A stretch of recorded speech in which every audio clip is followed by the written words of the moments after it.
लेकिन ये कह देना कि आप अपना सीवी जमा करा दीजिए हमारे ऑफिस में।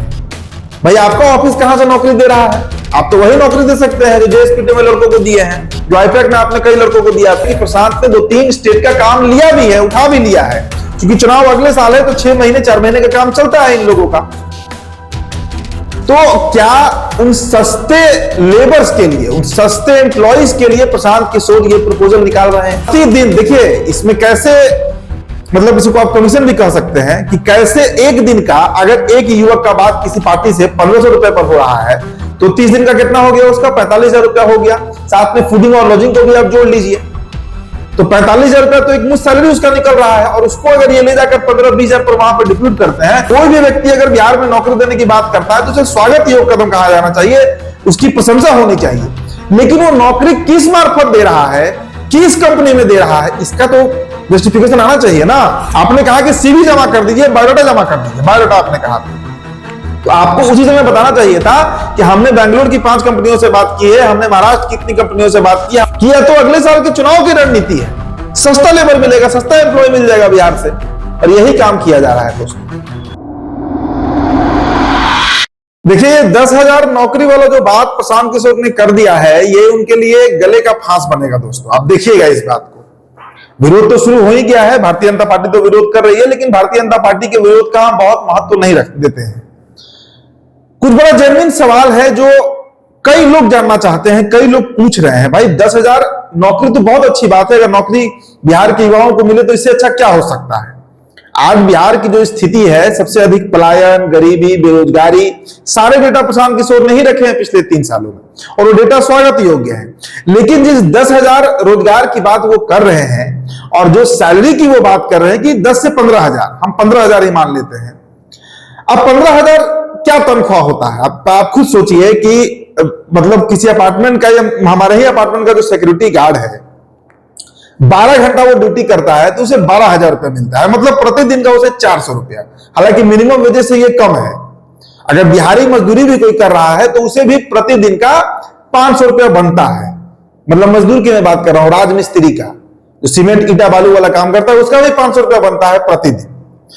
तो ये तो भाई जिस सैलरी की बात प्रशांत कर रहे हैं, ये तो एकदम स्पष्ट है कि वो लेबर क्लास का सैलरी है। 15,000 रुपये महीने का क्या मतलब है? इसे कैसे जीवन यापन हो पाएगा? इससे अधिक तो वो मजदूर कमा लेते हैं जो बिहार से दूसरे जगह जाकर दिन भर मजदूरी कर रहे हैं, जो चेन्नई में जाकर, गुजरात में जाकर, अहमदाबाद में जाकर जो मजदूरी कर रहे हैं, वो महीने का 18-20,000 कमा लेते हैं। तो एक तो ये सवाल है कि इतने कम तनख्वाह पर आप कौन सा नौकरी दे रहे हैं। दूसरा बात, और सबसे महत्वपूर्ण जो इस वीडियो में हम चर्चा करने आए हैं, हमारे पास जो खबर पहुंची है, हो सकता है खबर गलत भी हो, लेकिन जो खबर पहुंची है वो तो जनता के बीच हम परोसेंगे। और जनता के बीच इसलिए परोसेंगे क्योंकि जिस तरह का वादा करके प्रशांत किशोर आए हैं और जितनी बड़ी बड़ी बातें वो करते हैं, जवाब तो जनता मांगेगी। बिहार की जनता ने प्रचंड बहुमत से आपको जिताया है और बांकीपुर की जनता ने जिताया है।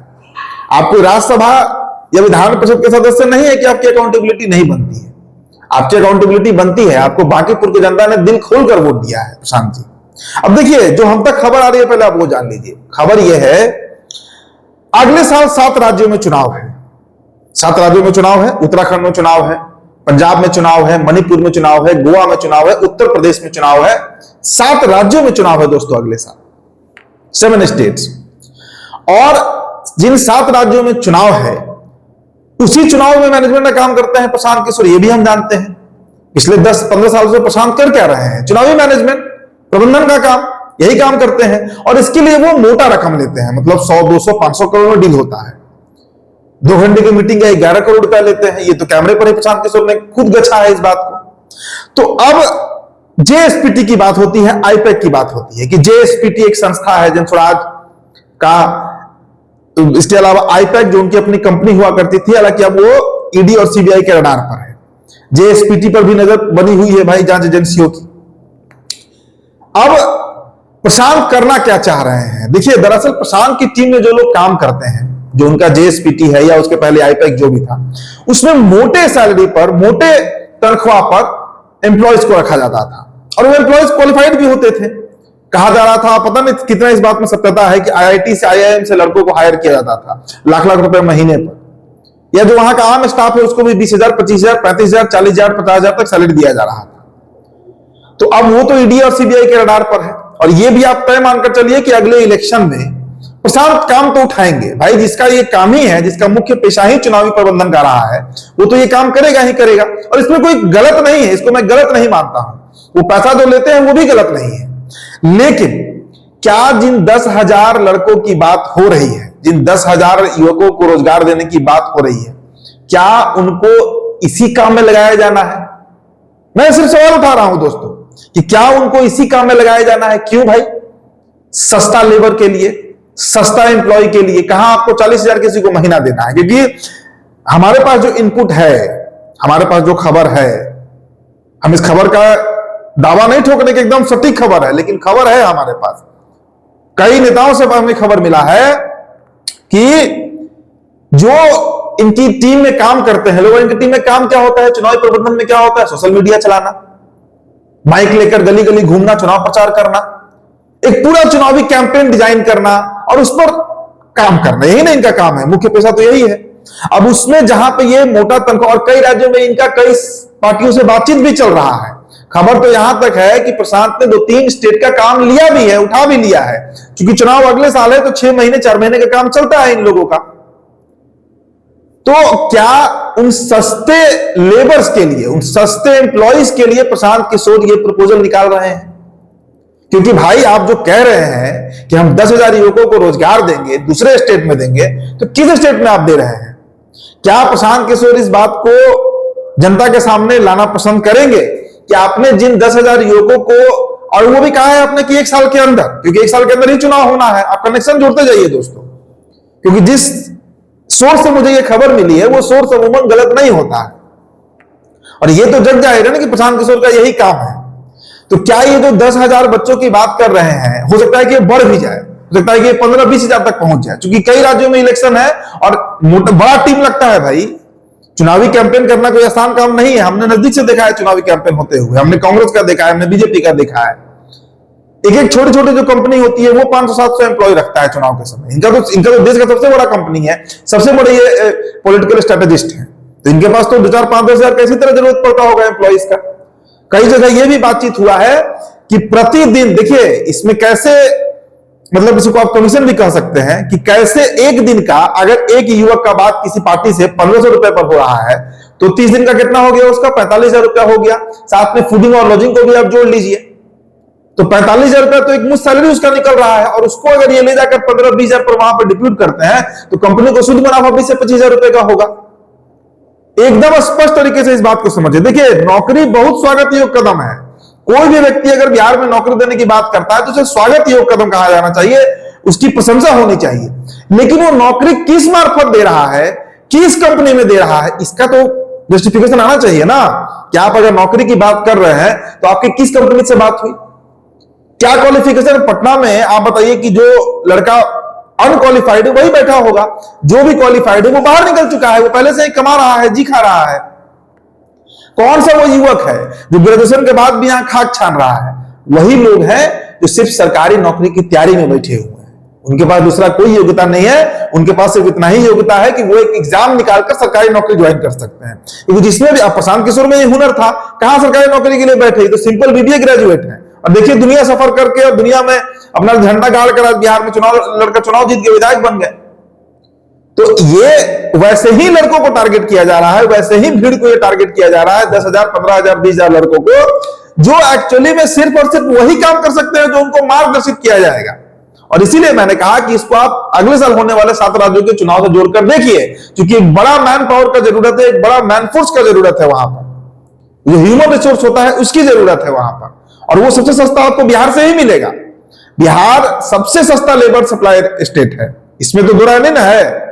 हमारे यहां से लोग 500-700 रुपए दिहाड़ी पर जाकर महाराष्ट्र में सोलापुर में खट रहे हैं, नागपुर में खट रहे हैं, तमिलनाडु के चेन्नई में खट रहे हैं, त्रिवेंद्रपुरम में खट रहे हैं। ये स्थिति है बिहारियों की। उनको अगर फूडिंग लॉजिंग मिल जाए कहीं रहने के लिए, और साथ में महीना का 15,000 रुपए मिल जाए, तो वो तो बम हो जाएगा। और क्या इसी को रोजगार का नाम दिया जा रहा है? हमारा सिर्फ सवाल है दोस्तों, हम सिर्फ सवाल उठा रहे हैं। अगर नहीं तो फिर प्रशांत को इसका जस्टिफिकेशन देना चाहिए कि आपने क्या किन्हीं कंपनियों को चिन्हित किया है, क्या आपने किन्हीं कंपनियों से बातचीत किया है, क्या आपका टाई अप है, वहां पर आप रिज्यूमे भेजेंगे। जिस तरह आज रोजगार मेला लगा था पटना में, तो छात्र अपना रिज्यूम लेकर गए, अलग अलग कंपनियों में उन्होंने डाला। अब जिसका जहां जाना होगा, इंटरव्यू होगा, जो प्रोसेस होता है। लेकिन ये कह देना कि आप अपना सीवी जमा करा दीजिए हमारे ऑफिस में, भाई आपका ऑफिस कहां से नौकरी दे रहा है? आप तो वही नौकरी दे सकते हैं जो जेएसपीटी में लड़कों को दिए हैं, जो आईपैक में आपने कई लड़कों को दिया था, कई लड़कियों को दिया था, वही नौकरी में आप दे सकते हैं। और क्या नौकरी दीजिएगा? आप कोई कैपजेमिनी तो है नहीं, कोई विप्रो तो आप है नहीं, कोई सॉफ्टवेयर तो आप बनाते नहीं है ना, आपका कोई प्रोडक्शन यूनिट है, तो आप क्या नौकरी दीजिएगा प्रशांत जी? ये सवाल बहुत मूलभूत है दोस्तों। और देखिए, ये सवाल उठाने के पीछे कारण समझिए कि पिछले साल 2025 में जिस तरह का खेल बिहार में खेला गया, करोड़ों लोगों से चंदा लिया गया, 20-20 रुपया की 15-15 रुपया चंदा लिया गया था। वो 20-25 करोड़ का आज तक कोई हिसाब किताब नहीं मिला। 12,000 ऐसे युवक थे बिहार में जिनको चुनाव लड़ाने के नाम पर उनसे 21 हजार रुपए का चेक ले लिया गया। उस 25 करोड़ का आज तक कोई हिसाब नहीं मिला, कोई हिसाब देने को तैयार नहीं है उनकी पार्टी में। और पूछो तो वो गाली गलौज पे तोड़ जाते हैं लोग। इसीलिए शंका पैदा हो रहा है कि आखिर ये 10,000 रोजगार दीजिएगा कहां? आपने बहुत अच्छा, देखिए भाषण तो बहुत अच्छा देते हैं, बहुत अच्छा बोलते हैं। आपने कहा कि सीवी जमा कर दीजिए, बायोडाटा जमा कर दीजिए, बायोडाटा आपने कहा था, तो आपको उसी समय बताना चाहिए था कि हमने बेंगलुरु की 5 कंपनियों से बात की है, हमने महाराष्ट्र की इतनी कंपनियों से बात की है, हमारे मित्र यहां रहते हैं, यूएस में हमारे, ये भाई अपना आप इंट्रोडक्शन देते कि ये लोग से मेरा बातचीत हुआ है, यहाँ पे हम रोजगार देंगे। लेकिन नहीं, आपने कहा कि हमारे दफ्तर में लाके सीवी जमा कर दीजिए। तो आपका दफ्तर तो एक ही तरह का नौकरी दे सकता है, इसकी चर्चा आज हो ही गई। कल मुझे शंका था, आज 3-4 नेताओं से हमारी बातचीत हुई, जेएसपीटी के लोग ये बता रहे हैं उन लोगों को। मेरी बात जेएसपीटी किसी व्यक्ति से नहीं हुई है, लेकिन जिनसे हुई है उन्होंने ये दावा किया है कि यह तो अगले साल के चुनाव की रणनीति है, सस्ता लेबर मिलेगा, सस्ता एम्प्लॉय मिल जाएगा बिहार से, और यही काम किया जा रहा है दोस्तों।